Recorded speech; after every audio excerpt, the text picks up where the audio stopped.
Hey guys, welcome back to another episode in this series, and today's kind of a different episode as this is a figure I actually opted out on. Why? Well, stick around and find out.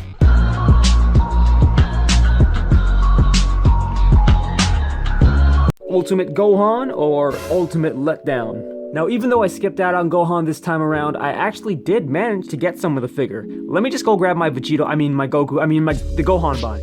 So I think we need to get the obvious out of the way here. This Ultimate Gohan body is not the first, or the second, or the third time that we've seen this body. And I mean, it goes without saying, obviously the 1.0 body mold for this particular body has its problems. One thing that always kind of bothered me was how ugly the elbow joint kind of looks when it's straightened out.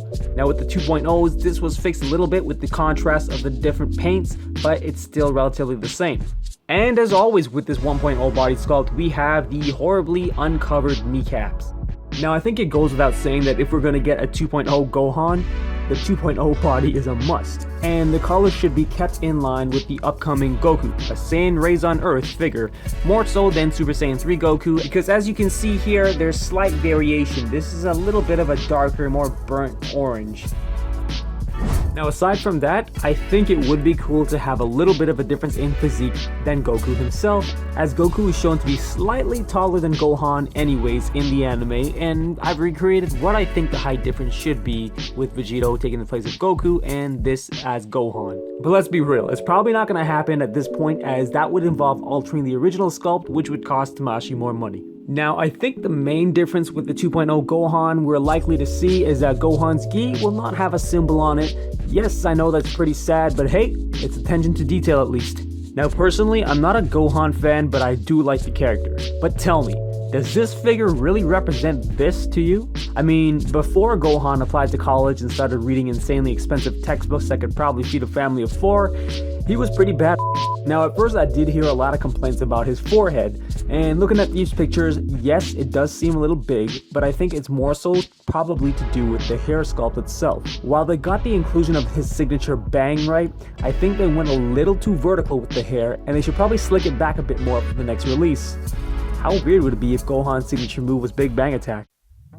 Now, one thing with black hair is, while it's very true to the art style of the anime, I often find they come out looking dull and flat from a small distance. Now, at this point, I don't know how much they can do other than adding maybe some white shading here and there, but how much of that can you really do before people start to say, oh, it's an Ultra Instinct figure? Now, going back to the face sculpts, again, Ultimate Gohan's supposed to be this cool character, and something about his current face sculpt doesn't really communicate that much to me. To me, I think the eyes have something lacking. Maybe it's just the brow ridges. I know it's not Super Saiyan 3, but still, definitely get rid of these 3 lines here as it just looks like he tried to cut his eyebrows himself or something. Now this face here is a face that I also think needs some retooling. And this was the case for Super Saiyan Blue Goku as well. Now hopefully you can see what I mean here. This smirk is just so faint, you have to shine an insane amount of light on it, it just might as well not be there. But luckily, they seem to be improving with things with the 2.0 sculpt, so it'll be interesting to see them redo this face for Gohan. Now, I think one other thing that would be pretty interesting for the next release is the inclusion of glasses. I know, now before you get all riled up, hear me out. The reason for this is not just because we'd have another thing to pose Gohan with, but it'd be cool if they set it up so it's not just an entirely different head sculpt, but rather the glasses would fit into notches on both sides of one of the head sculpts, just like they did with 1.0 Scout or Vegeta. We'd have the option of different facial expressions with the glasses too if they did it like this. It's just the thought.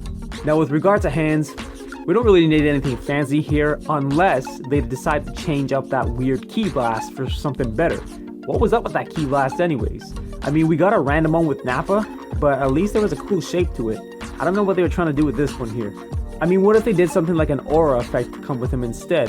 I know Gohan's aura is white when he's ultimate now, but I think they could play around with the paint details and use frosting to actually kind of get a pretty decent looking effect, especially under the right lighting.